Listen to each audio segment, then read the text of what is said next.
Prince William became one of Britain's most powerful landowners almost overnight. But within weeks of taking control of the late Queen's vast private estate network, one quiet decision sent shockwaves through royal circles, especially within the family of Queen Camilla. A trusted figure suddenly found themselves removed from the estate payroll.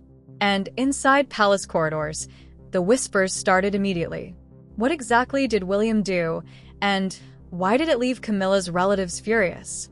The shift began the moment the crown passed from Queen Elizabeth II to King Charles III. While the world focused on the historic change of monarch, another transformation was quietly unfolding behind the scenes. By centuries-old royal law, the new king's eldest son automatically becomes the Duke of Cornwall. That meant Prince William suddenly inherited control of the powerful Duchy of Cornwall, one of the most influential private estates in Britain.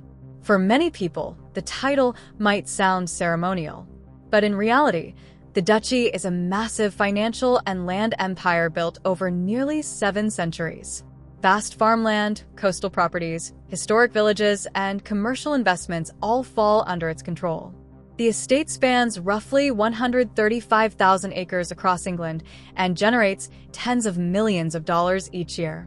With a single transition of the crown, William became the man responsible for overseeing it all. Yet the scale of that responsibility brought another challenge. Because the duchy was not just land and buildings, it was also a network of long-standing relationships, contracts, and employees that had developed during the decades when Charles managed the estate as Prince of Wales. Many of the people involved had worked within that circle for years, some even decades. Their connections stretched deep into the royal household. As William began studying the estate's finances and operations, one name quickly stood out. A familiar figure closely connected to Queen Camilla, her sister, Annabel Elliot. For nearly 20 years, Annabel had been involved with interior design work across several duchy properties, particularly the charming holiday cottages scattered throughout Cornwall and rural England. Visitors renting those cottages often admired the warm, traditional style that had become part of the estate's identity. But when William completed his review of the duchy's structure, the future of that arrangement suddenly changed. Because the new Duke of Cornwall quietly made a decision that no one outside palace circles expected, and the ripple effects of that choice would soon reach far beyond a single name on the payroll. Because after reviewing the estate's internal structure, Prince William made a quiet but decisive move. Annabel Elliot's long-standing role with the Duchy of Cornwall would come to an end. There was no dramatic announcement, no public criticism, and no suggestion that her work had been unsatisfactory. Officially, it was simply described as part of a wider restructuring of the duchy under its new leadership. But inside royal circles, the meaning of the decision was impossible to miss. Annabel Elliot was not just a designer working on country cottages. She was the sister of Queen Camilla, someone who had become closely connected to the duchy during the decades when the estate was overseen by King Charles III as Prince of Wales. Her involvement dated back to 2005, shortly after Charles married Camilla. Over the years, she had been responsible for designing and maintaining interiors across several duchy holiday properties. Financial records show that her annual payments ranged between roughly £20,000 and £80,000, a relatively small figure compared to the enormous value of the estate itself. Yet her presence represented something much larger. It symbolized the network of trusted individuals who had grown around Charles during his long stewardship of the duchy. When William took control, however, he approached the estate with a different mindset. To him, the duchy was not simply a family environment shaped by long-standing personal relationships. It was a powerful financial institution that needed to operate with clear structure, modern management, and professional independence. And that meant reassessing who held influence inside it. Observers who follow royal finances noted that William began introducing people he personally trusted into key advisory roles.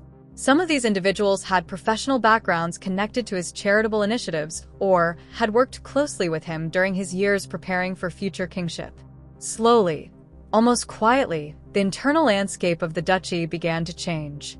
For supporters of William's approach, the move represented something positive, a sign that the next generation of royal leadership was determined to modernize how royal estates are managed.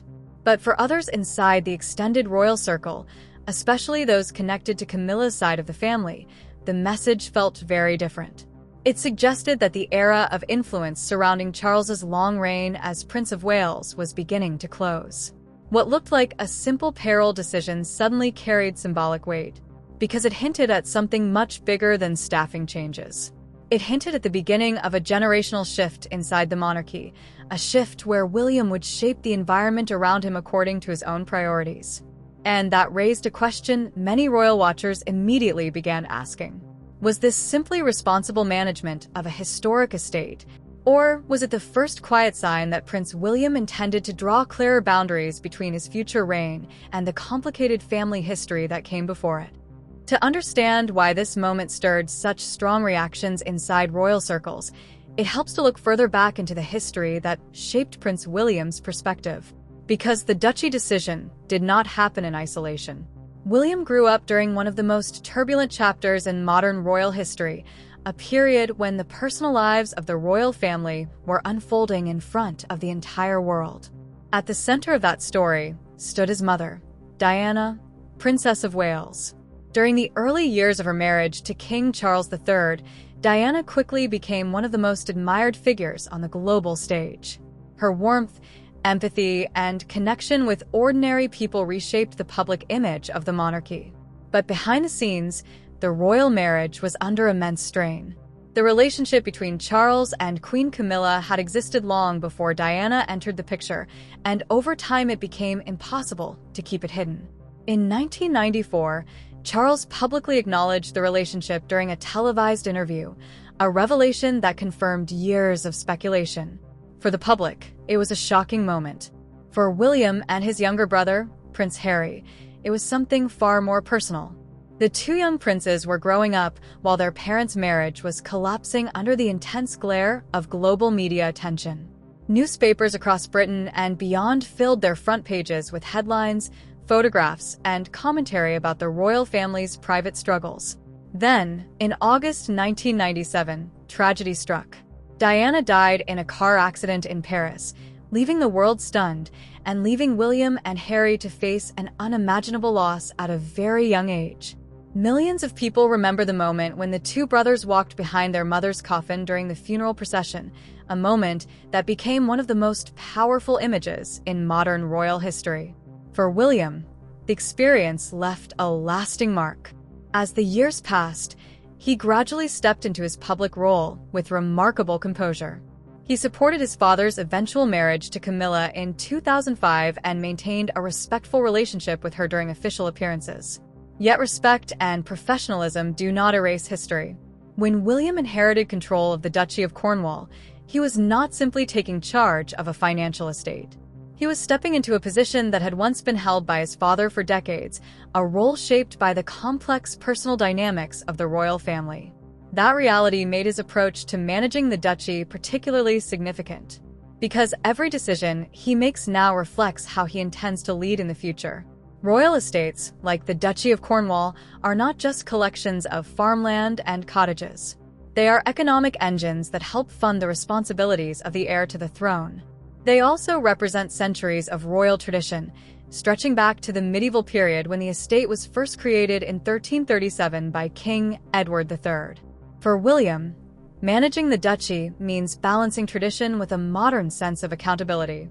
And that balance is already beginning to reshape how the estate operates. The removal of a long-standing figure connected to Camilla's family may appear small in the context of such a vast institution. But to those who watch royal affairs closely, it signals something far more important. It suggests that William is not afraid to redefine how influence works inside the royal household. And if the changes inside the duchy are any indication, this quiet transformation may only be the beginning of a much larger shift in the monarchy's future.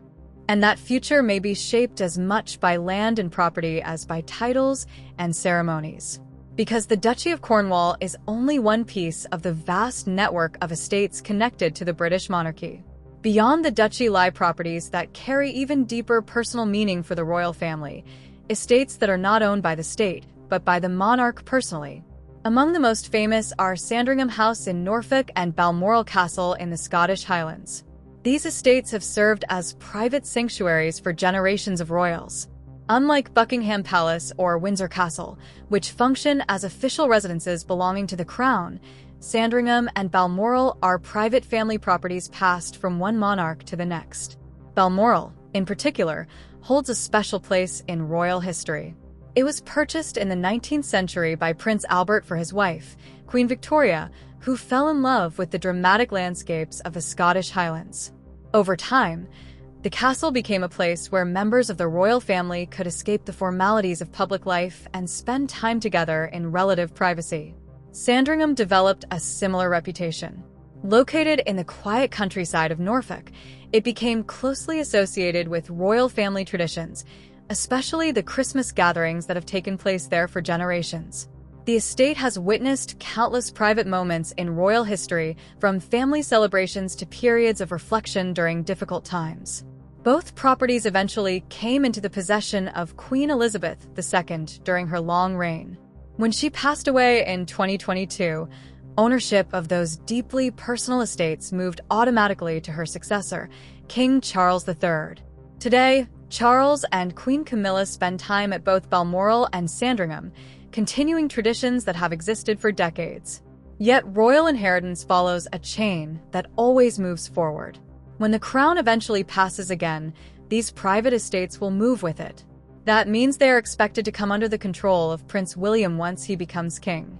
And when that moment arrives, William will not only inherit the throne, he will also inherit some of the most treasured private lands associated with the monarchy. Control over estates like Sandringham and Balmoral carries enormous influence within royal life. These places are more than homes. They are gathering spaces where family relationships unfold, where invitations are extended, and where traditions are preserved. Which raises an interesting question about the future. Because while Camilla currently shares those estates as the wife of the reigning monarch, their ownership ultimately follows the crown itself. When William becomes king, the authority over those properties will belong to him. In practical terms, that means he will determine how they are used and who spends time within them. Camilla would still remain part of the family, of course, but her presence in those spaces would depend on the customs and decisions of the next monarch. And that reality is why William's management of the Duchy of Cornwall is being watched so closely today. Every small decision offers a glimpse into how he may one day approach the broader responsibilities of kingship. The quiet restructuring of the duchy may appear administrative on the surface, but to royal observers, it signals something far more significant. A new generation is slowly stepping into control of the monarchy's vast network of wealth, land, and influence. And the choices being made now may shape the royal landscape for decades to come. And those quiet choices are already revealing something important about how Prince William intends to lead. Since taking control of the Duchy of Cornwall, William has approached the estate with a clear sense of direction. Rather than maintaining the exact structure that existed during his father's decades-long stewardship, he has begun gradually reshaping the duchy's leadership and management. Some long-standing figures connected to King Charles III's era have stepped away from their roles, while new advisors and trusted associates have begun appearing in positions of influence.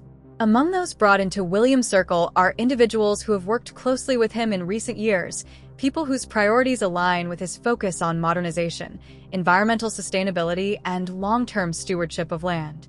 To many observers, the shift is subtle but unmistakable. William is building his own team. For nearly half a century, the Duchy of Cornwall reflected Charles's personal vision for the estate. During that time, the future king invested enormous energy into expanding organic farming, promoting traditional architecture, and developing sustainable communities across duchy lands. Now, as the new Duke of Cornwall, William is beginning to guide the estate toward the priorities that will define his generation. Royal analysts often point out that the duchy functions almost like a preview of future kingship. The way the heir manages the estate offers insight into how he might one day manage the monarchy itself. And if William's early decisions are any indication, he appears determined to combine respect for tradition with a more streamlined and modern approach to management. That is why the quiet removal of a long-standing figure connected to Queen Camilla's family attracted so much attention. It was not simply about a payroll change. It was about signaling that the era of influence surrounding Charles's close circle was gradually giving way to a new leadership structure built around William's own trusted advisors. For some within the extended royal network, that shift may feel uncomfortable. Connections that once carried weight inside the duchy are no longer guaranteed to hold the same influence. Relationships that developed during Charles's time as Prince of Wales are now being reassessed under a different set of priorities. But this type of transition is not unusual in royal history. Each generation of monarchs reshapes the institution in small but meaningful ways. New advisors appear, old structures evolve, and gradually, the monarchy adapts to the leadership style of the next sovereign. What makes William's situation particularly interesting is that these changes are happening long before he actually becomes king. By managing the Duchy of Cornwall, he is already practicing the responsibilities of leadership on a vast scale. He oversees thousands of acres of land, hundreds of tenants, and a financial network that generates tens of millions of dollars each year. Every decision he makes must balance financial stability, environmental responsibility, and the long-term reputation of the monarchy. In many ways, the duchy is more than an estate. It is a testing ground, and the quiet adjustments happening within it today may offer the clearest preview yet of how the monarchy will look when William eventually sits on the throne. Because behind the polished ceremonies and royal titles, the true power of the monarchy often lies in something far less visible. Control over land. Control over wealth. And control over the network of people who manage it all. And as William continues shaping that network, the question many royal watchers are now asking is simple. Are we witnessing the early blueprint of a very different monarchy, one that reflects the priorities of a new generation? And that question is becoming harder to ignore, because every quiet adjustment inside the Duchy of Cornwall reveals how seriously Prince William views the responsibility he has inherited. The estate may appear to be a collection of farms, cottages, and countryside landscapes, but in reality it functions as a powerful engine that supports the future of the monarchy. Through its income, the duchy helps fund the public duties of the heir to the throne, supports charitable initiatives, and maintains properties that have been part of Britain's heritage for centuries. That is why William's approach has been careful and deliberate. Rather than making dramatic public announcements, he has allowed the changes to unfold gradually. Reviews of contracts, adjustments to staff roles, and new appointments have all taken place quietly, often noticed only by those who follow royal affairs closely. Yet these small decisions carry a much larger message. They show that William is not simply inheriting the systems built by previous generations. He is preparing to shape them according to his own vision. And that vision appears to emphasize professional management, transparency, and long-term sustainability. Observers have noted that William's generation of royal leadership has grown up in a very different environment from the one his father experienced. The monarchy today operates under far greater public scrutiny. Financial accountability, environmental responsibility, and modern governance are all issues that the public expects royal institutions to address. Managing the Duchy of Cornwall successfully means responding to those expectations. For William, this involves balancing two powerful forces. On one side stands nearly 7 centuries of royal tradition. On the other stands the modern reality of a monarchy that must continue proving its relevance in the 21st century. The restructuring of duchy roles, including the removal of figures connected to older networks, reflects that balancing act. It signals that while tradition remains important, influence within the royal household will increasingly depend on professional expertise and personal trust rather than historic connections. For some observers, this shift represents a healthy modernization of the monarchy's financial foundations. For others, especially those connected to circles that once held influence around King Charles III and Queen Camilla, it may feel like a quiet reshaping of power. But what is clear is that the Duchy of Cornwall has become more than just an estate under William's leadership. It has become the first arena where the next generation of royal authority is taking shape. And if the early signs are accurate, William's reign, whenever it eventually arrives, may reflect a style of leadership that blends tradition with a far more modern approach to management and accountability. which means the quiet decision that once caused whispers inside palace corridors may ultimately be remembered as something far bigger. The moment when the future king began building the system that will one day support the crown itself. And that may be the most important part of this entire story, because the quiet restructuring inside the Duchy of Cornwall is not simply about staff changes or estate management. It may actually be the first real glimpse of how Prince William intends to lead when his time eventually comes. For nearly 70 years, the duchy reflected the priorities of King Charles III. Now, for the first time in generations, a new heir is shaping it according to his own vision. And that vision appears to be clear: professional management, carefully chosen advisors, and a royal institution that functions less like a family circle and more like a modern organization. For some within the extended royal network, including figures connected to Queen Camilla's family, that shift may feel uncomfortable. But for others watching the monarchy evolve, it may signal the beginning of a completely new era. A monarchy led by William and Catherine, Princess of Wales. So, what do you think? Was William right to reshape the duchy and bring in his own trusted team? Or could these quiet changes deepen tensions within the royal family? Share your thoughts in the comments below. And if you enjoy exploring the hidden stories behind the monarchy, don't forget to like the video, subscribe to the channel, and stay with us for more fascinating insights into the world behind palace doors.